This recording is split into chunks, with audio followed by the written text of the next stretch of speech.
सुप्रभात class 10th। आज हम लोग रस के बारे में जानेंगे। रस क्या है? पहले भी क्लास में भी बताए हैं, लेकिन फिर से आज एक बार उसी को हम लोग देखेंगे कि रस है क्या। तो साहित्यिक आनंद को रस कहते हैं। रस क्या है?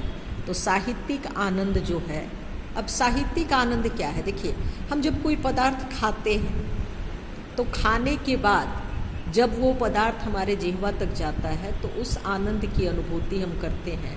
वो उस पदार्थ से प्राप्त रस है, आनंद है। ठीक उसी प्रकार साहित्य को पढ़ने से, देखने से या सुनने से, अब यहाँ है कि साहित्य को हम पढ़ तो सकते हैं लेकिन देख कैसे सकते? तो उसी साहित्य को यदि मंचन के रूप में हमको दर्शाया जा रहा है तो देख करके वहाँ हम दर्शक हो गए, पढ़ रहे हैं तो वहाँ हम पाठक हो गए।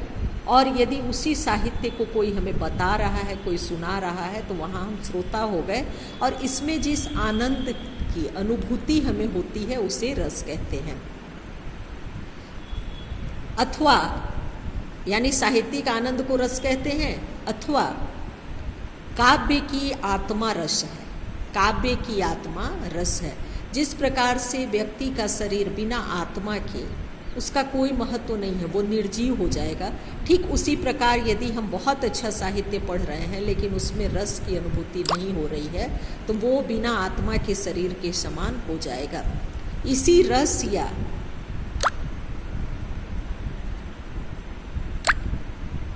इसी रस का स्वाद लेने के लिए पाठक, श्रोता या दर्शक साहित्य पढ़ते, देखते या सुनते हैं। यदि कविता या साहित्य में रस ही न मिले तो उसका कोई मूल्य नहीं रह जाता।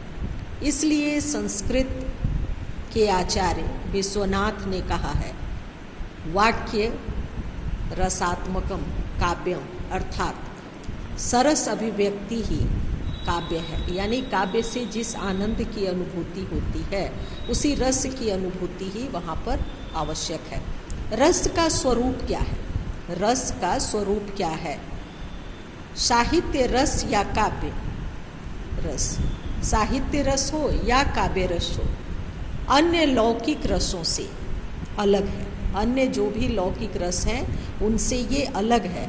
लौकिक रसों की भौतिक सत्ता होती है, उन्हें बर्तन में डालकर जिह्वा से उसका पान किया जा सकता है। यानी जो लौकिक रस हैं उसे बर्तन में डाल करके हम पीने उसके आनंद की, स्वाद की अनुभूति कर सकते हैं। ऐसा भी आपको बता रहे थे।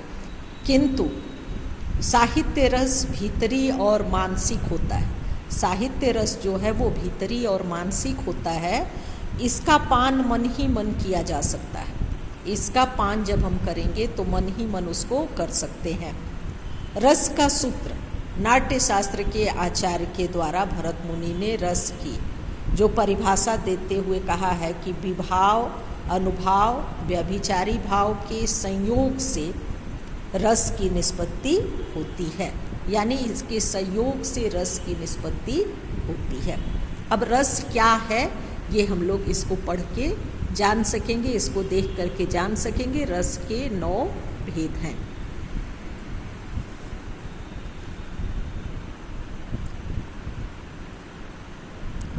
सभी लोग रस क्या है, रस की परिभाषा और रस के भेद और भेदों का अस्थायी भाव कॉपी में लिखेंगे भी और उसको समझ के रखेंगे। जब ऑनलाइन क्लास होगा उसमें आपसे पूछेंगे। धन्यवाद।